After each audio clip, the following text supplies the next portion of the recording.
तो चलिए थोड़ा आगे बढ़ते हैं, जानते हैं स्टोरी ब्रांडिंग के थर्ड पार्ट के बारे में, जो है एक गाइड। हर कोई अपनी स्टोरी का हीरो या हीरोइन खुद है। आपका ब्रांड उनके सामने दूसरे हीरो के तौर पर खड़ा नहीं हो सकता। आपको उनकी स्पॉटलाइट नहीं लेनी है, बल्कि आपकी कंपनी एक गाइड के तौर पर उनकी मदद करेगी। अगर आप कस्टमर को अच्छा फील करने में, बेटर फील करने में मदद नहीं करते हैं, तो वो आपके प्रोडक्ट को कभी भी नहीं खरीदेगा। एक ब्रांड के तौर पर आपको अपने कस्टमर को सक्सेसफुल बनाना है। यही आपका मिशन होना चाहिए और यही आपका रोल भी है, क्योंकि जैसे ही आप सिर्फ अपने ब्रांड की सक्सेस के बारे में सोचेंगे तो उसी टाइम आप फेल हो जाएंगे। ये मत भूलिए कि कस्टमर इस स्टोरी का हीरो है, तो आपको उसके स्ट्रगल के बारे में सोच करके सपोर्ट प्रोवाइड करना है।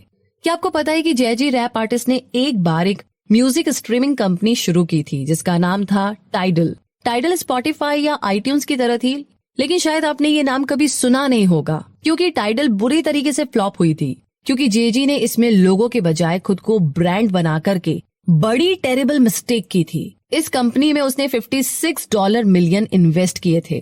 टाइडल का मेन मिशन था to get everyone respect music again. Jay Z का ये आइडिया था कि म्यूजिशियंस ही टाइडल को चलाएंगे, उन्हें कोई टेक कंपनी या म्यूजिक स्टूडियो कंट्रोल नहीं करेगा। तो उसमें कोई मिडिल में नहीं था जिससे कि म्यूजिशियंस को ज्यादा से ज्यादा प्रॉफिट मिल सके। ये सब कुछ सुनने में ना काफी ग्रेट था, बस जेजी कस्टमर्स के बारे में भूल गए। टाइडल म्यूजिशियंस के लिए ही बनी थी, जो इस ब्रांड स्टोरी के हीरो थे, ना कि कस्टमर्स जो उनका म्यूजिक सुनते थे। जेजी ने इसमें 16 फेमस आर्टिस्ट रखे थे जो सिर्फ टाइडल के लिए अपने सॉन्ग्स रिलीज करते थे। प्रेस कॉन्फ्रेंस पे जेजी ने कहा था कि अगर आपको बेहतरीन गाने सुनने हैं तो आर्टिस्ट को सपोर्ट कीजिए, और यहीं से टाइडल ने एक रॉन्ग मैसेज दे दिया था।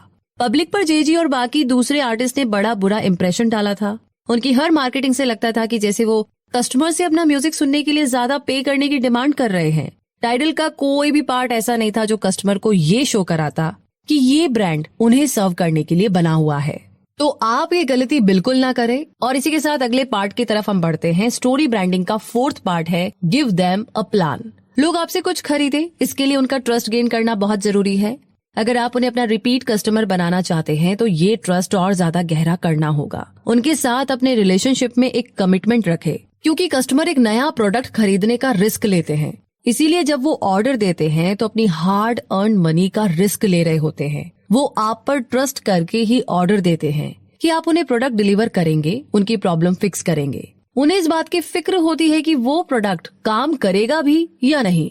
इसीलिए यहाँ पर आपको एक प्लान बनाने की जरूरत पड़ेगी। इमेजिन कीजिए कि आपके कस्टमर को कोई रिवर क्रॉस करनी है, तो आपको वहाँ रिवर पर स्टोन बिछाने हैं जिन पर चल करके वो रिवर क्रॉस कर पाए।